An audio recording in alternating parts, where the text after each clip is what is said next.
కేంద్ర ప్రభుత్వం మోడీ గారి నాయకత్వంలో తగ్గించిన జీఎస్టీ వలన ఏ విధంగా పేద మధ్య దిగువ తరగతి వ్యవసాయ కూలీలు ఎంత సంతోషంగా ఉన్నారు అంటే 5% ఈ యొక్క టెక్స్టైల్ రెడీమేడ్ కావచ్చు, శారీస్ కావచ్చు, వస్త్ర పరిశ్రమకు సంబంధించినటువంటి రకరకాలైనటువంటి ఉత్పత్తుల వల్ల 18% ఉన్నటువంటి జీఎస్టీ ముందు ఈరోజు 5%, 12% ఉన్న జీఎస్టీ కూడా 5%, అంటే యావరేజ్న 10% జీఎస్టీ ఈ యొక్క టెక్స్టైల్ బట్టలకు సంబంధించినటువంటి వాటి మీద డిఫరెన్స్ తగ్గించడం జరిగింది.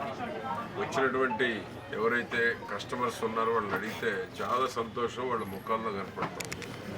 ఒంగోలు నుంచి వచ్చిన వాళ్ళు, దండమూడి నుంచి వచ్చిన వాళ్ళు, లోకల్లో వచ్చినటువంటి వాళ్ళు, ఆ విధంగా బట్టలు కొనేటువంటి వారికి కానీ, అదేవిధంగా షూ కంపెనీ వాళ్ళకి కానీ, ఇంకోటి మూడోది ఫ్యాన్సీ, ఎరువులు, ఎలక్ట్రానిక్స్ అన్నీ కూడా తగ్గించిన జీఎస్టీ వలన కొనుగోలు శక్తి పెరగడంతో పాటు ప్రజల్లో సంతోషం కనపడుతూ ఉంది.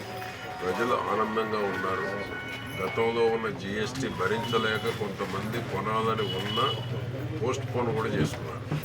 ఈ రోజున మోడీ గారు తీసుకున్న నిర్ణయం, చంద్రబాబు గారు తీసుకున్నటువంటి నిర్ణయం వలన జీఎస్టీ తగ్గించినందువలన సన్న, చిన్న, మధ్య, దిగువ తరగతి కుటుంబాల వారందరూ ఈ రోజున అందరూ కొనుగోలుకి ముందుకు రావటం, ప్రభుత్వ పథకాల డబ్బులు కూడా ఈ యొక్క కొనుగోలు మీదనే పెట్టడం వలన రాష్ట్ర ప్రభుత్వానికి ఈ జీఎస్టీ స్లాబ్స్ రేట్స్ తగ్గించినందువల్ల ఆదాయం తగ్గుదనుకున్నారు.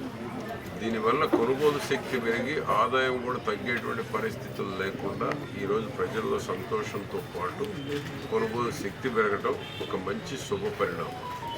ప్రజల కోరిక నెరవేర్చుకుంటున్నారు, ప్రజల ఆశలు నెరవేర్చుకుంటూ ఉన్నారు. ప్రజలు ఏదైతే కలలు కన్నారో అవన్నీ వాళ్ళ కొనుగోలు చేసి సంతోషంగా ఉండేటువంటి పరిస్థితి వచ్చింది. అదేవిధంగా రైతులు కూడా అదేవిధంగా ఉన్నారు. రైతులకు కావాల్సినటువంటి ఎరువులు కానీ, మిషనరీ మీద కానీ, ట్రాక్టర్ల మీద కానీ, అదేవిధంగా డ్రోన్స్ మీద కానీ, వ్యవసాయ పనిముట్ల మీద కానీ అన్నిటి మీద కూడా జీఎస్టీ తగ్గినందువలన ఈరోజు రైతాంగం కూడా సంతోషంగా ఉన్నారు. మోడీ గారు తీసుకున్న నిర్ణయాన్ని ప్రజలు హర్షిస్తూ ఉన్నారు. చంద్రబాబు గారి ఆలోచనల్ని ప్రజలు హర్షిస్తూ ఉన్నారు. అందుకనే ఈరోజు జీఎస్టీ రేపు ప్రధానమంత్రి మోడీ గారు 16వ తేదీ కర్నూలులో రోడ్ షో చేసి ప్రజల్లో ఇంకా చైతన్యం తీసుకురావాలి. తగ్గించిన జీఎస్టీ ప్రజలకు మేలు జరగాలి, ప్రజల్లో ఒక అవేర్నెస్ రావాలి.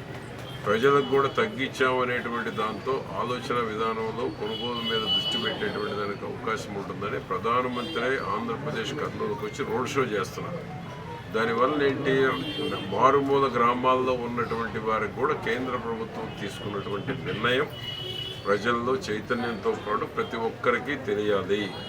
కేంద్ర ప్రభుత్వం, రాష్ట్ర ప్రభుత్వం తీసుకున్న నిర్ణయాలు ప్రతి ఒక్కరికి తెలియాలనేటువంటి దానికోసం ప్రధానమంత్రి గారు దీనికి అత్యంత ప్రాధాన్యతనిచ్చి ముఖ్యమంత్రి గారు, ప్రధానమంత్రి గారు 16వ తేదీ కర్నూలులో రోడ్ షో చేయబోతున్నారు. కాబట్టి ప్రజలు ఈ అవకాశాన్ని సద్వినియోగం చేసుకోవాలని